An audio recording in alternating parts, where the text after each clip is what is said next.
खुदाए खादिम को बहुत बहुत शुक्रिया अंकल, आपने ये मौका दिया। Thank you very much aunty, आपने बहुत खूबसूरत बातें कही और assembly of believers church Panki की कलीसिया में आकर आज मेरा दिल आनंद से और शुक्रगुजारी से भरा है। जब आज सुबह इबादत शुरू हुई तो यहाँ पर एक आयत बोली गई और मैं आपसे पूछूंगा वो आयत कौन सी थी, क्योंकि वो आयत सीधे आकर यहाँ लगी और मैंने कहा ये मुझसे कैसे मिस हो गई, क्योंकि यही तो मुझे प्रचार करना था। मैं चाहूंगा मेरे साथ खोलिएगा हबक्कूक उसका 3 अध्याय और उसका 17 और 18 पद।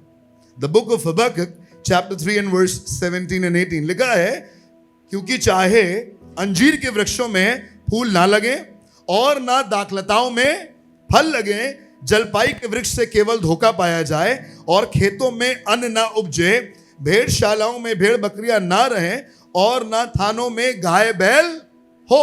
कुछ है ही नहीं, जो था वो भी खत्म हो गया, सब जाता रहा, सब बर्बाद हो रहा है, चीजें अच्छी नहीं हो रही है, चीजें मजेदार नहीं हो रही हैं, आजकल के हालात बहुत अच्छे नहीं हो रहे हैं, उस तरीके की कन्वेंशन नहीं हो रही है, उस तरीके से जमा नहीं हो पा रहे हैं, बहुत सी चीजें बदल गई हैं, बहुत सी चीजें वैसी नहीं है जैसे मुझे और आपको पसंद है, जैसा मैं और आप कंफर्टेबली कर पाते हैं। पर बाइबल लिखा हुआ है 17वें पद में सब नकारात्मक की बातें लिखा हुआ है, फूल ना लगे, दाखलताओं में फल ना लगे, जलपाई के वृक्ष में धोखा पाया जाए, खेतों में अन्न ना उपजे, भेड़शालाओं, सब जगह ना ना ना, नो नो नो। आप जहां भी जा रहे हैं आपको सुनने में आ रहा है नो।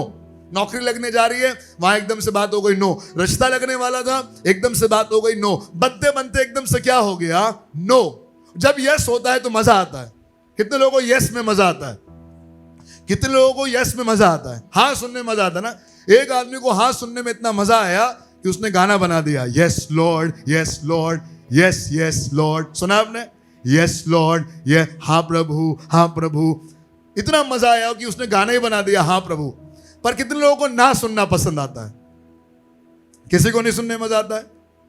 पर हमने एक गीत और भी गाया, हमने गीत गाया कि परमेश्वर कि तू अच्छा खुदा है और तू अपने पंखों तले हमको रखता है। सुनिएगा, आज मेरे प्रचार का उद्देश्य यहाँ पर आने का और आज आपके सामने खड़े होकर आपको सिर्फ खुदा के कलाम से इस बात को उभारने का उद्देश्य है इसका 18वां पद और उसका पहला शब्द। 18वां पद और उसका पहला शब्द अगर आपको स्क्रीन पर दिख रहा है तो ऑन द काउंट ऑफ 3 इसको एक साथ बोलिएगा। पहला शब्द दिखाई दे रहा है, सिर्फ पहला शब्द, ऑन द काउंट ऑफ 3, 1 2 3, जोर से 1 2 3, एक बार और जोर से पूरा दम लगाकर, 1 2 3, तो भी लिखा हुआ है, तो भी जब सब तरफ ना है, तो भी जब नौकरी नहीं लग रही है, तो भी जब अच्छे से इबादत नहीं कर पा रहे हैं, तो भी जब आज अच्छा महसूस नहीं कर रहे हैं, तो भी। खुदा के लोगों, आज बात करेंगे विश्वास की और विश्वास का विरोध करने वाले डर की। 2 चीजें आज की सुबह, आज खुदा कलाम से अपने आप को और आपको भारूंगा। एक तरफ है डर और एक तरफ है विश्वास। एक तरफ है नकारात्मकता और एक तरफ है सकारात्मकता। एक तरफ है पॉजिटिविटी और एक तरफ है नेगेटिविटी। एक तरफ चीजें बहुत अच्छी हैं और एक तरफ चीजें बहुत खराब हैं। खुदा के लोगों, डर कहता है फिर क्या? डर कहता है फिर क्या? अगर मैं फेल हो गया फिर क्या? अगर मेरी नौकरी नहीं लगी फिर क्या? अगर मेरी बेटी का रिश्ता नहीं हुआ फिर क्या? अगर ये कैंसर जो मेरे शरीर में बना हुआ है, बराबर इबादत करने के बाद, बराबर प्रेयर सेंटर के उस नंबर पर कॉल करने के बाद फिर क्या? आज बढ़िया तरीके से इबादत कर पा रहे हैं, खुदा को महिमा मिले। कल अगर बढ़िया तरीके से इबादत नहीं कर पाए फिर क्या? कभी आपने सोचा है फिर क्या के बारे में? फिर क्या? अगर नौकरी नहीं लगी तो फिर क्या? आपकी गाड़ी का इंश्योरेंस खत्म होने वाला है और कहीं ना कहीं पॉलिसी बाजार वालों को मालूम है कि आपकी गाड़ी का इंश्योरेंस खत्म होने वाला है। कितने लोगों की गाड़ी का इंश्योरेंस है? मैं एजेंट नहीं हूं, मुझे इस तरीके से मत देखिएगा। आपकी गाड़ी का इंश्योरेंस है, लेकिन जब खत्म होने वाला होता है तो 15 और 20 दिन से पहले मैसेज आने लगते हैं। अगर बारिश हो गई फिर क्या? अगर नो क्लेम पॉलिसी जो डिस्काउंट है अगर वो खत्म हो गया फिर क्या? वो टीवी में ऐड भी आता होगा, आपने देखा है? क्या आपने अपना लाइफ इंश्योरेंस करा रखा है? कल को आपके बाद आपकी पत्नी और आपके बच्चों का क्या होगा? और एकदम से एक आदमी की फोटो लगी होती है, उसमें माला टंगा होता है। देखा है आपने ऐड? फिर क्या? क्या आपने कभी सोचा है the world is operating with these 2 words, फिर क्या? और ये सारा खेल फिर क्या का है? मैं मैथ्स का टीचर हूं और एक जमाने में मैथ्स पढ़ाता था स्कूल में, कोचिंग में। आप बोलो बच्चे किसी सब्जेक्ट से जितना नहीं डरते जितना मैथ्स से डरते हैं। और जब मैं खुद भी मैथ्स से डर रहा था, मेरे गुरु ने मुझसे कहा, बेटा सारे सब्जेक्ट्स एक तरफ और मैथ्स एक तरफ, 3rd डिवीजन में भी पास हो जाओगे ना तो लोग तुम्हें इज्जत से देखेंगे। उन्होंने ये बताया था। अब देखे ना देखे वो बात अलग है, लेकिन मैथ्स एक ऐसा सब्जेक्ट है कि आप कितने अच्छे से भी सवाल कर लें फिर भी आप कहेंगे पता नहीं आंसर सही है। देखा है आपने? मैथ्स का एग्जाम याद है किसी को? है ना, इन दिनों एग्जाम में टाइम चल रहा है। हम आज सुबह बात कर रहे थे, आजकल बच्चों का एग्जाम मतलब माँ बाप का एग्जाम। कितने माँ बाप का एग्जाम चल रहा है अभी, है ना? हम लोग सोल्यूशन लिखते हैं फिर भी हमें पता नहीं कि आंसर निकलेगा कि नहीं। सही है, फिर क्या, मैंने इतनी मेहनत करी और अगर ये पूरा जो मैंने 15 मिनट एक क्वेश्चन में लगा दिया, पता चला ये गलत हुआ, फिर क्या? नौकरी नहीं लगी, फिर क्या? शादी नहीं हुई, फिर क्या? पता चला गाड़ी लेकर जा रहे हैं और कुछ बटवे में पैसे नहीं है और एकदम से पंचर हो गया, तो फिर? आज दुनिया खेल रही है इसी क्या पर, इसी फिर क्या पर। क्या होगा? The world operates in fear and the world questions what if. अगर मर गए तो क्या? अगर बीमार हो गए, हेल्थ इंश्योरेंस नहीं रखा है क्या? एकदम से अगर यहाँ का लखनऊ और कानपुर में तो इतना नहीं है, पर अब हम लोग जब वहां पहुंचे तो पता चला यहाँ हेल्थ इंश्योरेंस ही बहुत इंपॉर्टेंट है। सब बड़ा महंगा महंगा है। अगर आपने हेल्थ इंश्योरेंस नहीं करा रखा है तो कभी भी कोई बीमारी के लिए आपको हॉस्पिटलाइज होना पड़ेगा, एक लंबा चौड़ा बिल बन जाएगा। फिर क्या? कहां से आएंगे पैसे? फिर क्या? आज शैतान मेरी और आपकी जिंदगी में आकर काम करना चाह रहा है। जब आप आज की सुबह यहां इबादत करने के लिए बैठे हैं, इसी समय आपके भी मन में ख्याल हो रहा होगा कि पता नहीं कब तक इबादत करेंगे, और अगर इबादत नहीं कर पाए तो फिर क्या? अगर इस तरीके से नहीं मिल पाए तो फिर क्या? The fear operates with the phrase what if. डर कहता है फिर क्या। पर मैं आपको बताऊं, आशा की बात यह है, और परमेश्वर के वचन इन बातों से भरा हुआ है, विश्वास कहता है फिर भी। हालेलुया। क्या आप कह सकते हैं? फिर भी, तो भी, फिर भी, तो भी। अगर सब खराब भी हो जाए, दाखलताओं में फल ना लगे, फूल ना लगे, गाय बैल खत्म हो जाए, फिर भी, तो भी, यह है विश्वास। क्या आप कह सकते हैं आमीन? This is your faith. आज दुनिया डर में जी रही है, पर आप विश्वास में जिएगा। आप ये मत कहिएगा फिर क्या, आप यही कहिएगा फिर भी। नौकरी लगी तो बहुत बढ़िया, खुदा को महिमा मिले, पर अगर नौकरी नहीं मिली फिर भी खुदा खुदा ही है। शादी हो गई तो बहुत बढ़िया, पर अगर शादी नहीं हो पाए, रिश्ता सही जगह पर नहीं लग पाए, तो फिर भी मैं प्रभु की महिमा करूंगा। जिस कारण से चर्च आ रहे हैं, खुद बाप ये कैंसर, ये बीमारी, ये दुख तकलीफ दूर हो जाए, वेरी गुड। अगर दूर हो जाए तो खूब कहिएगा। हालात बदल जाते हैं, पर हालात सिर्फ तब नहीं बदलते जब कैंसर ठीक हो जाता है। हालात तब भी बदलते हैं जब आप कहते हैं फिर क्या से फिर भी। आप मेरी बात समझ रहे हैं? आज की सुबह मैं चाहता हूं अपने और आपके हालात को बदल लूं, अपनी और आपकी दुआ के तरीके को बदल लूं, और हम ये कहना बंद कर दें फिर क्या, और ये कहना शुरू कर दें तो भी। फिर भी शैतान कह रहा है व्हाट इफ, क्या होगा? बच्चों का क्या होगा? कहां से लाओगे इतना पैसा? कहां से घर बनेगा? कैसे करोगे इबादत? पासबानी करने के लिए कैसे आगे बढ़ोगे? There is lot of questions that the devil is putting in our ears, God's people, but we need to answer by faith. विश्वास से आज जवाब कहिएगा, और इस शैतान की आंखों में आके डालकर कहिएगा फिर क्या का जवाब होगा फिर भी। मेरा बच्चा बीमार है और डॉक्टर कह रहा है कि इसको आप संडे को मेरे पास लेकर आइएगा। संडे को ही डेट मिली है। आप फोन करके पासबान को ये मत कहिएगा कि आज बच्चे को डॉक्टर दिखाने जाना है, पर आप कहिएगा मैं अपने बच्चे को खुदा घर लेकर आऊंगा, और मैं विश्वास करता हूं खुदा घर से ही वो चंगाई को प्राप्त करेगा। खुदा के लोगों, कितने लोग आज अपने हालात को बदलने के लिए तैयार हैं और ये कहने के लिए तैयार हैं, पादरी साहब बच्चा ठीक होगा तो भी चर्च आएंगे, पर अगर बच्चा बुखार में तप रहा होगा उसे फिर भी तेरे घर में लेकर आएंगे, ताकि खुदा की महिमा उसके जीवन से हो। खुदा के लोगों, कई बार मुझे आपको लगता है चंगाई प्राप्त कर लेना, नौकरी प्राप्त कर लेना, एक बड़ा घर बना लेना, एक बड़ी गाड़ी बना लेना, हमारे पास गाय बैल हो जाना, हमारे पास अन्न हो जाना, हमारे पास फल लगना, फूल लगना, यही खुदा की बरकत है। बट मैं आपको बताऊं खुदा के लोगों, एक आदमी था जिसका नाम था गरीब और उसका नाम था लाजर। इसके पास कुछ नहीं था, पर यह फिर भी कहता था मैं अपने परमेश्वर यहोवा की महिमा करूंगा। अमीर आदमी के पास सब कुछ था, तो भी, फिर भी। डर कहता है फिर क्या, विश्वास कहता है फिर भी। मेरे साथ बोलिए फिर भी। डर कहता है फिर क्या, तो फिर क्या का जवाब क्या होगा? फिर भी। मैं पूछूंगा सवाल, आप दीजिएगा जवाब। फिर क्या? फिर क्या? अगर नौकरी छूट गई तो फिर क्या? अच्छा, दशवांश जब तक नौकरी चल रही है भैया तभी दे सकते हैं, अगर नहीं होगा तो पारी साहब कहां से करेंगे, कैसे करेंगे? मैं आपको बताऊं, दशवांश आपकी सैलरी से नहीं बनता है, पर आपकी सैलरी आपके दशवांश से बनती है। मालूम है आपको ये वाली बात? You know the formula? आपको फॉर्मूला मालूम है? अगर आपकी 5,000 सैलरी है तो उससे 500 रुपए टाइट आप निकाल नहीं रहे हैं, पर अगर आप 1,000 निकालेंगे 5,000 में से भी तो एक दिन वो 10,000 हो जाएगी।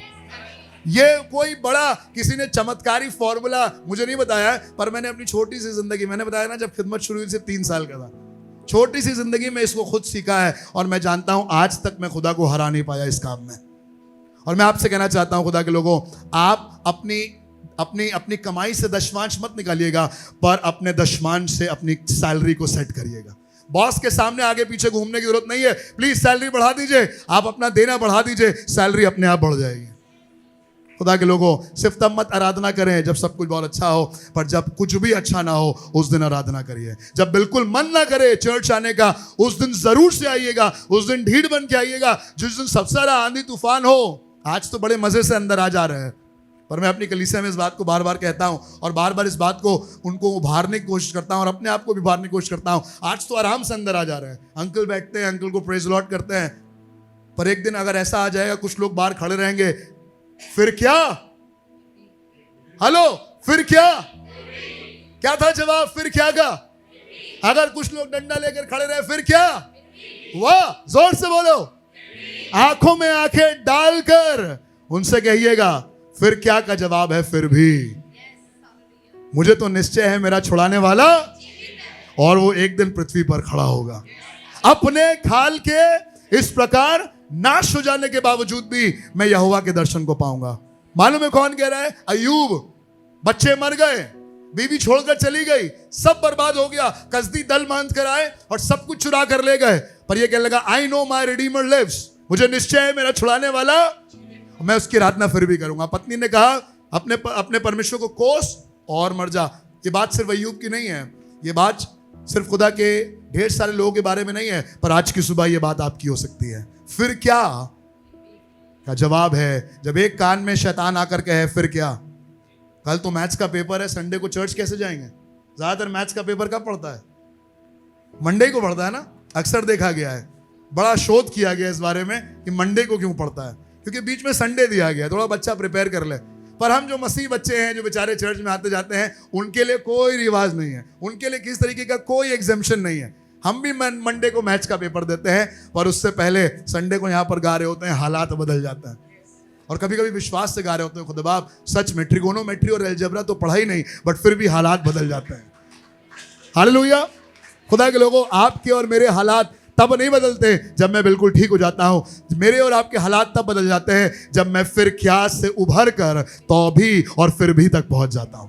और आज मैं चाहता हूं खुदा के कलाम से आपको बारूं जल्दी से कुछ लोगों के बारे में, आपको जो लोग जो जल्दी से परमेश्वर के वचन को पढ़ सकते हैं और क्विक बाइबल को खोल सकते हैं, मैं चाहूंगा खुदा के कुछ कलाम को खोलकर पढ़ें। उत्पत्ति उसका 22 अध्याय और उसका 7 और 8 पद। उत्पत्ति उसका 22 अध्याय उसका 7, 8 और 12। जी, इसाक ने कहा पिता अब्राहम से, हे पिता।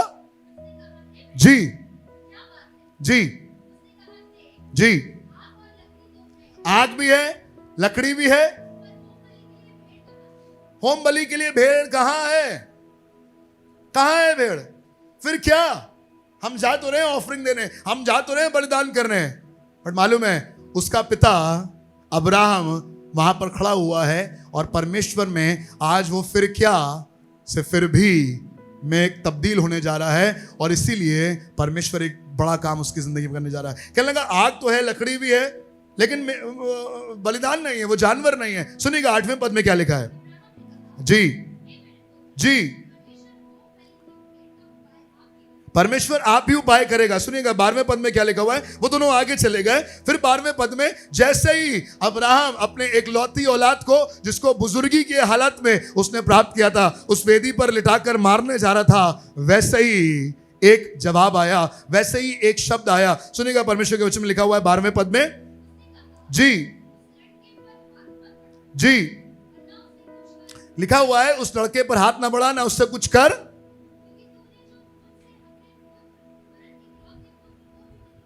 जी जी, मैं आपसे पूछना चाहता हूं आप किसका भय मानना चाहते हैं? क्योंकि अगर आप किसी और का भय मान रहे हैं तो आप ये वाला काम नहीं कर पाएंगे। पर अगर मैं और आप खुदा का भय मानने वाले लोगों में से हैं, तो मैं ये नहीं कहूंगा फिर क्या, मैं ये कहूंगा फिर भी। इकलौता बेटा फिर क्या? अब्राहम ने क्या जवाब दिया होगा? हेलो, जब अब्राहम से कानों में किसी ने कहा होगा इकलौता बेटा है फिर क्या, इसको मार दोगे तो वंश कैसे बढ़ेगा, फिर क्या? मालूम है वो सुनता हुआ चला जा रहा था अपने कानों में क्या होगा क्या होगा। बट एक दिन जब वो उस पर्वत की चोटी पर पहुंचा, उसने कहा परमेश्वर आप उपाय करेगा। फिर भी, हाँ मेरा इकलौता जरूर है पर फिर भी, हाँ मैंने उसको बहुत लंबे समय के बाद प्राप्त किया है। मालूम है परमेश्वर ने अब्राहम को विश्वासियों का पिता इसलिए बनाया क्योंकि विश्वास कहता है, विश्वास कहता है, जोर से कहता है विश्वास फिर भी। इकलौता है, खुदा ने मांगा है, देना पड़ेगा, कुछ भी हो जाए, वाइफ को अच्छा लगे ना लगे, बच्चे को अच्छा लगे, मुझे नहीं मालूम उसके बाद अब्राहम और इसाक के रिश्ते कैसे रहे होंगे। लेकिन खुदा के लोगों, पापा ने ठान लिया है। जितने पापा लोग यहां बैठे हैं, आज मैं आपसे बात कर रहा हूं, आज ठान लीजिएगा अगर इकलौती औलाद को खुदा को देने के लिए भी सब कुछ लाइन पर लगाना पड़ जाए, सब कुछ ऑन दी एज भी डालना पड़ जाए, तो अभी मैं ये नहीं कहूंगा लड़का दे दिया फिर क्या। सारे पापा लोग कहें फिर भी। मैथ्स का एग्जाम होगा मंडे को पापा लोगों, और इससे पहले संडे चर्च आना होगा, और शायद चर्च में वो ड्रम बजाता होगा, शायद चर्च में काम करता होगा। आप उससे मत कहिएगा अरे बेटा इस वाले सैटरडे संडे रहने दो, अभी तो तुम्हारा मैथ्स का पेपर है, अभी तो तुम्हारे एग्जाम्स चल रहे हैं, बेटा अभी तो तुम बीमार हो, बेटा अभी तो बारिश हो रही है, बेटा अभी तो पापा पेट्रोल के पैसे नहीं दे पाएंगे। खुदा के लोगों, जितने पापा लोग बैठे हैं वो अब्राहम के नहीं, ये मत कहिएगा फिर क्या, पर अब्राहम ने जो कहा वो कहिएगा फिर भी। ये हुआ अब्राहम। चलिए आगे चलते हैं जल्दी से। एक और आदमी से आपकी मुलाकात कराता हूं जो आपको मिलेगा पहला राजा उसका 18 अध्याय और उसका 19 पद। बात है एलिया की, और सामने कुछ लोग हैं। मैं आपको बताता हूं कितने लोग हैं यहां पर। आपने गिने कभी कितने लोग हैं? बताइए एलिया के सामने कितने लोग थे? हैं? सुनिएगा, टोटल नंबरिंग करिए, पढ़िएगा, बहन पढ़िए प्लीज। अब दूत भेजकर सारे इज़राइल को जी, और बैल के 450 नबियों जी, और अशेरा के 400 नबियों को जो इजाबेल की मेज पर खाते हैं जी, मेरे पास करमेल पर्वत पर इकट्ठा को। सुनिएगा कितने लोग थे? बाल के 450 और अशेरा के, मतलब सिर्फ 450 नहीं थे, कितने थे? टोटल नंबर बताइए कितने थे? 850। मैथ्स अच्छी है। 450 और 400, 850 लोगों का सामना एक आदमी कर रहा है। एलिया are you crazy, are you out of your mind, तुम्हारा दिमाग खराब है क्या? परमेश्वर ने कहा है ऐसा ऐसा करना तो तुम करने चले गए, तुम्हें मालूम नहीं तुम्हारा क्या हाल होगा। कितने खतरनाक लोग हैं वो, एक अकेला एलिया और सामने 850। क्या दिमाग में डाल रहा होगा शैतान? मुझे बताइए क्या शब्द बोल रहा होगा एलिया से, क्या बोल रहा होगा कान में शैतान? बेटा अगर नहीं कुछ मामला सही बना फिर क्या? जाते रहो इतनी भयंकर मीटिंग करने के लिए अकेले, फिर क्या? इतने विरोध के बीच में प्रार्थना करोगे, फिर क्या? मालूम है एलिया गया, कह रहा खुदा ने कहा है तो होगा जरूर, फिर क्या को हटाओ किनारे, बोलो फिर भी। सुनिएगा इसके आगे 12वें, इसके आगे 21वें पद में लिखा हुआ है, और एलिया सब लोगों के पास आकर कहने लगा, आगे जाकर कहने लगा, तुम कब तक दो विचारों में लटके कब तक दो विचारों में, या तो इधर या तो उधर। मेरे साथ बोली, या तो आर या तो पार। ये जो दिमाग में डालने वाला है ना फिर क्या, ये शैतान है। और इसके चक्कर में मैं और आप कई बार पड़ जाते हैं, फिर क्या, अगर ये काम कर लिया तो फिर क्या, अगर सब कुछ चर्च के पीछे लगा दिया तो फिर क्या, अगर अपने बच्चों को खुदा के घर के लिए दे दिया तो फिर क्या, फिर क्या। ये सारे सवाल शैतान के हैं, और इसीलिए वो हर स्टेटमेंट के पहले आकर लगाता है इफ। देखा है आपने, शैतान का स्टाइल है काम करने का। परमेश्वर ने कहा था कि इस पेड़ के फल को ना खाना, पर शैतान आकर स्टेटमेंट के आगे क्या लगा देगा, क्या परमेश्वर ने कहा है कि तू इस पेड़ के फल को। The devil works in fear. The devil works in doubt, uncertainty. पता नहीं क्या होगा, दशमांश निकाल देंगे तो पता नहीं महीना कैसे लेगा, मीटिंग में कुछ कर लेंगे तो पता नहीं हमारे यहाँ कौन आएगा, पता नहीं भैया मौसम आज ठीक है, कर पाएंगे कि नहीं कर पाएंगे. There are lot of questions. बहुत से सवाल होंगे जो शैतान डालेगा, पर शैतान के फिर क्या के सवाल का जवाब होगा फिर भी. अगर नहीं बचे तो फिर भी, अगर सब बर्बाद हो गया तो, अगर बाद में पता चला है जो बड़े भयंकर प्रचार वगैरह सुने थे ये सब बोगस निकले तो, हेलो हेलो, पीछे वाले बोले हेलो, जो सुना रहे हैं वो मर के खप के चले गए, फिर क्या, फिर भी यहोवा का नाम हमारे बीच से महिमा पाएगा. आप और मैं रहे ना रहे, हमारे बच्चे खुदा के नाम को महिमा देंगे. ये वो नाम है जो कभी टल नहीं सकता, और ये यहोवा परमेश्वर फिर क्या का परमेश्वर नहीं है, वो फिर भी का परमेश्वर है. वो बूढ़े अब्राहम को औलाद दे सकता है. लोगों ने कहा था तुम्हारी बीवी बांझ है, कुछ होगा नहीं, फिर क्या, औलाद हुई. फिर भी लोगों ने कहा था जहाज बना रहे हो, पागल आदमी हो, कुछ नहीं, बारिश आएगी, कभी किसी ने देखा ही नहीं है, ओस से सींचा जाता है. बट नूह जहाज बनाता रहा, मालूम है क्यों? क्योंकि वो फिर क्या नहीं सुन रहा था, वो सुन रहा था फिर भी. तुम जहाज बनाओ तो वर्षा मैं भेजूंगा, तुम जहाज बनाओ तो उसमें बड़े बड़े काम मैं करूंगा. You do your part and God is going to do his part. सुनिएगा खुदा के लोगों, कहने लगा तुम कब तक दो बातों में लगे रहोगे? अगर यहोवा परमेश्वर है तो उसके पीछे चलो, विश्वास करो, और अगर दूसरा वाला है तो दूसरे के पीछे जाओ. ये बीच की लाइन नहीं है, हाँ की हाँ और डाउट वाली बात ना हो. कई बार घर में ऐसी आवाजें होती हैं संडे की सुबह, सुना है आपने? कौन कौन चर्च चल रहा है, सुना है आपने? संडे की सुबह में कई बार आपके घर में नहीं हुआ? मैंने ऐसे बहुत से, अच्छा चलिए कौन कौन चर्च चल रहा है आज सुबह. अरे कौन कौन चर्च चल रहे का मतलब ही क्या है भाई? ये आपने गलत स्टेटमेंट दे दिया पापा, ये गलत स्टेटमेंट है. मम्मी, स्टेटमेंट तो ये होना चाहिए था 8 बजे हम लोग खाने की मेज पर होंगे और 8:30 बजे घर छोड़ देंगे. हालेलुया. किसी ने आमीन नहीं कहा? 8:30 बजे घर छोड़ देंगे तो कितने बजे चर्च पहुंचेंगे? हैं कितने बजे? 9 बजे पहुंच जाएंगे. 1 घंटा पहले क्या करेंगे? 1 घंटा पहले यहां पर जो कहा गया है अपने आप को तैयार करेंगे ताकि खुदा मुझसे और आपसे बातें करे. हम लोग उस समय नहीं आएंगे जब चर्च खत्म होने वाला है, हम उस समय आएंगे जब चर्च शुरू भी नहीं हुआ है. हालेलुया. सुनिएगा, आपको एक और आदमी से मिलवाता हूं. दूसरा राजा 5:12, जल्दी जल्दी पढ़ेंगे. दूसरा राजा 5:12, इसका नाम है नामान. सुना है आपने इसकी कहानी को? नामान की कहानी के बारे में लिखा हुआ है 12वें पद में. सुनिएगा 5:12. क्या दमिश्क की अबाना और हाँ, परपर नदियां इजराइल के सब जलाशयों से, क्या अबाना और परपर नहीं है क्या? सब है तो वहां पर, सारी नदियां हैं, अबाना भी है, परपर भी है. आगे पढ़िए बहन. क्या मैं उनमें स्नान करके शुद्ध नहीं हो सकता? बिल्कुल हो सकते हैं सर. और बताइए. इसलिए वो क्रोध से भरा हुआ लिखा हुआ है इसलिए वो क्रोध से भरा हुआ लौटकर चला गया. अरे हमारे पास तो है यार, नदियां हैं हमारी. ये आदमी कह रहा है कि जाओ जाकर यर्दन में 7 बार डुबकी लगा लो, सब ठीक हो जाएगा. और हम, सुनिएगा 14वें पद में क्या लिखा हुआ है. यह आदमी गुस्से से जाने लगा. तब उसने परमेश्वर के भक्त के वचन के अनुसार जी यर्दन को जाकर उसमें 7 बार डुबकी मारी. मुझे बताइए खुदा के लोगों, पहली डुबकी में काम हो गया था? मैं बताऊं, वो लड़की वहां खड़ी होगी पक्का, जिस छोटी लड़की ने नामान से कहा था, जिसको रोका है. पहली डुबकी में कुछ नहीं हुआ. अब वो नामान ने क्या कहा होगा लड़की की तरफ देखकर? फिर क्या? तो लड़की ने क्या जवाब दिया होगा? चलो भैया दूसरा लगाएं. दूसरा लगा दिया, फिर भी कुछ नहीं हुआ. फिर क्या? फिर भी. अच्छा तीसरा लगा दिया, फिर क्या? फिर भी. चौथी बार, 5वीं बार, 6ठी बार. पर मैं आपको बताऊं, जब 7वीं बार वो बाहर आया तो बाइबल में लिखा हुआ है उसकी त्वचा निर्मल हो गई थी. हालेलुया.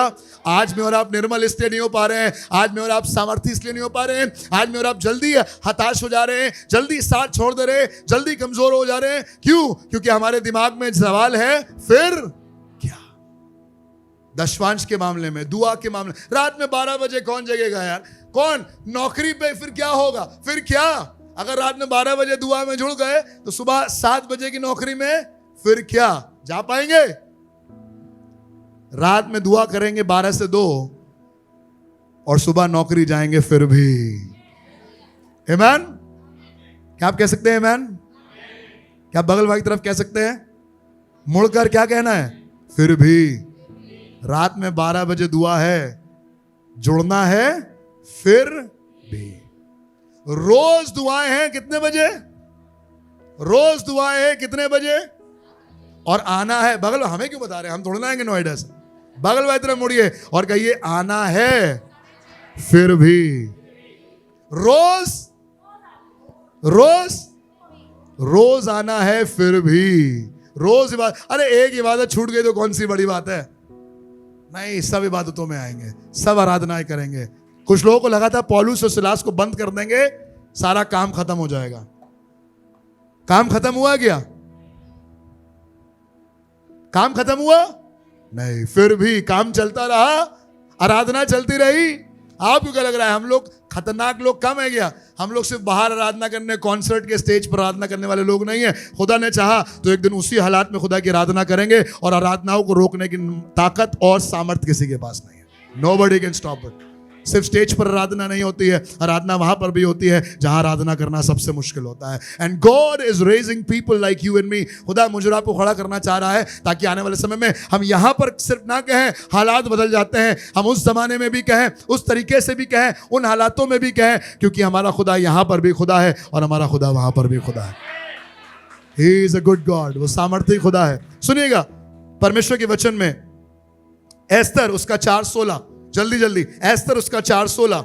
यहूदी लोग टारगेट पर थे, इनके खिलाफ षड्यंत्र था, और परमेश्वर ने एस्तर को खड़ा किया। और आज एस्तर एक स्टेटमेंट आपको और मुझे देकर जा रही है। सुनिएगा एस्तर 4:16।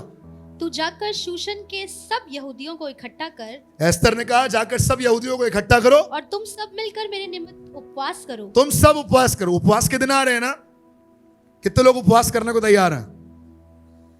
आप सब मिलकर उपवास करिएगा। आपके कानों में से फिर क्या खत्म हो जाएगा, आपके कानों में आएगा फिर भी। हर समय प्रार्थना में, उपवास में क्या लगा, तुम सब जाकर मेरे लिए उपवास करना। 3 दिन रात को कुछ ना खाओ, कुछ ना खाओ और ना कुछ पियो, ना कुछ पियो। मैं भी अपनी सहेलियों सहित जी उसी रीति उपवास करूंगी। इसी रीति उपवास करोगे। अब सुनिएगा खतरनाक बात। और ऐसी दशा में भी मैं नियम के विरुद्ध राजा के पास जाऊंगी। जाऊंगी। अगर नियम कहेगा कि नहीं राजा के पास नहीं जा सकते तो हम निकल लेंगे, यू टर्न ले लेंगे। नहीं, अगर नियम के खिलाफ भी जाना पड़ेगा फिर क्या? हेलो, फिर क्या? फिर भी। अरे मुस्कुरा कर कहो फिर क्या?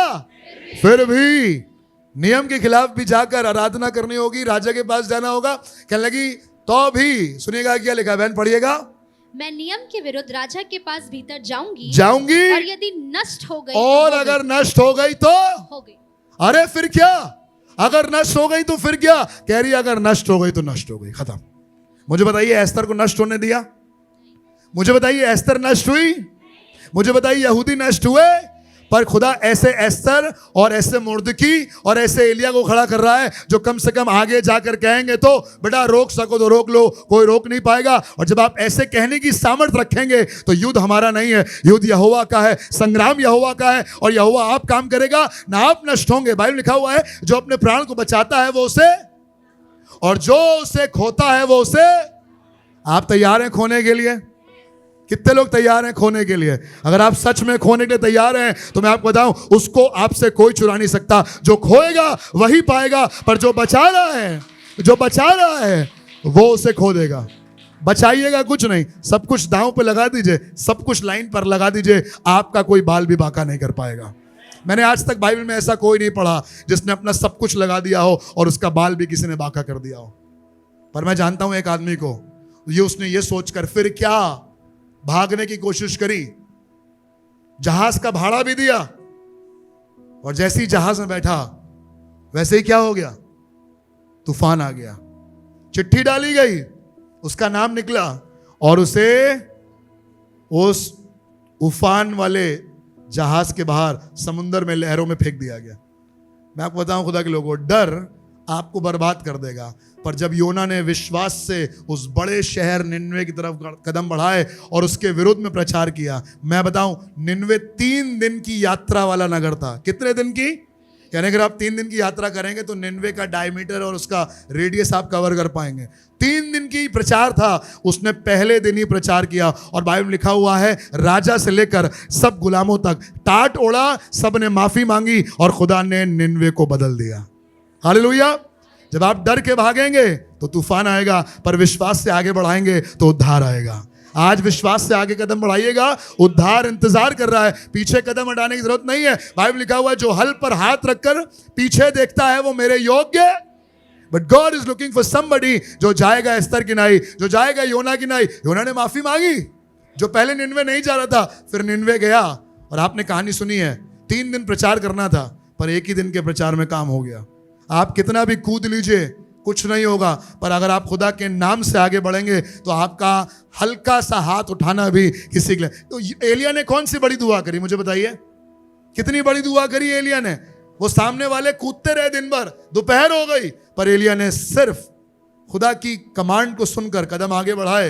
हाँ, 850 लोग हैं, कोई बात नहीं, बहुत पिट सकते हैं, हालात बहुत खराब हो सकते हैं। बेटा एलिया तुम मिलोगे नहीं, गायब हो जाओगे, तुम्हारा रोम भी नहीं मिलेगा कहीं, ऐसा हो जाओगे। पर किसी ने कदम बढ़ाया तो, और जब कदम बढ़ाकर छोटी सी दुआ करी, हे परमेश्वर अपनी आग को भेजकर बता कि इजराइल में तू परमेश्वर है और मैं तेरा दास हूं। और बाइबल में लिखा हुआ आग आ गई।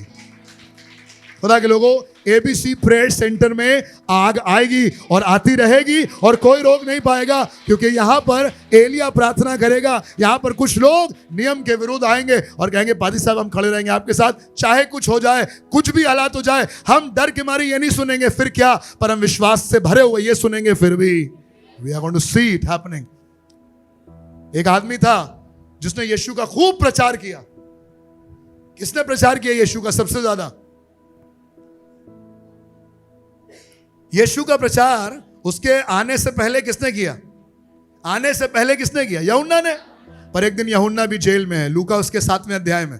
और जब यूहन्ना जेल में है तो अविश्वास से भरकर अपने चेलों को भेज रहा है और यीशु मसीह के पास जाकर उनसे कहलवा रहा है, ये यीशु से जाकर पूछो आने वाला तू ही है या किसी और का इंतजार करें। अरे ये क्या हो गया यूहन्ना, ये क्या हो गया? एक छोटी सी जेल ने तुम्हारे प्रचार के तरीकों को बदल दिया। जिसके बारे में तुमने भयंकर तरीके से प्रचार किया, खुलेआम प्रचार किया, ना कपड़ों का तुम्हें होश था, ना अपनी लैंग्वेज का होश था, लगे रहते थे यह है परमेश्वर का मेमना जो जगत के पाप उठा ले जाता है। अब तुम ही पूछ रहे हो आने वाले तुम ही हो या किसी और का इंतजार करें। मैं आपको बताऊं खुदा के लोगों, बहुत से ऐसी रुकावटें आपका इंतजार कर रही हैं। आप ये मत सोचिएगा कि आप खुदा में बहुत मजबूत हैं, पर अपने आप को दुआओं के साथ, उपवास के साथ खुदा में बनाए रखिएगा, क्योंकि खुदा चाहता है मैं और आप जेल में बंद होकर ये नहीं पूछें फिर क्या, पर खुदा चाहता है यूसुफ की नाई जब जेल में हो कहें तो भी परमेश्वर मेरे एक एक दर्शन को पूरा करेगा।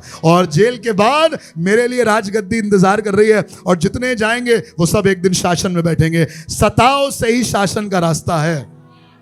कितने लोग शासन पर जाना चाहते हैं? कोई IAS PCS करने की जरूरत नहीं है।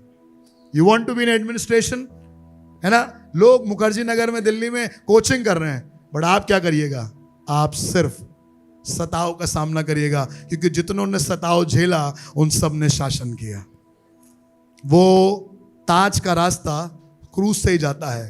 अगर आप ये पूछते रहेंगे फिर क्या, तो कुछ नहीं मिलेगा। और अगर आपने ये कहना शुरू कर दिया फिर भी, यीशु मसीह ने भी कहा फिर भी, याद है आपको? बताइए कहां कहा यीशु मसीह ने फिर भी? पिता अगर हो सके तो ये प्याला मुझसे, वाह, यीशु मसीह के भी दिमाग में शैतान ने इस बात को डाला होगा। थोड़ी देर के लिए तो इंसान तक कमजोर पड़ा होगा, कहने लगा प्रभु अगर तेरी मर्जी हो तो प्याला टल जाए, पर यीशु मसीह ने कहा तो भी मेरी नहीं तेरी मर्जी पूरी हो।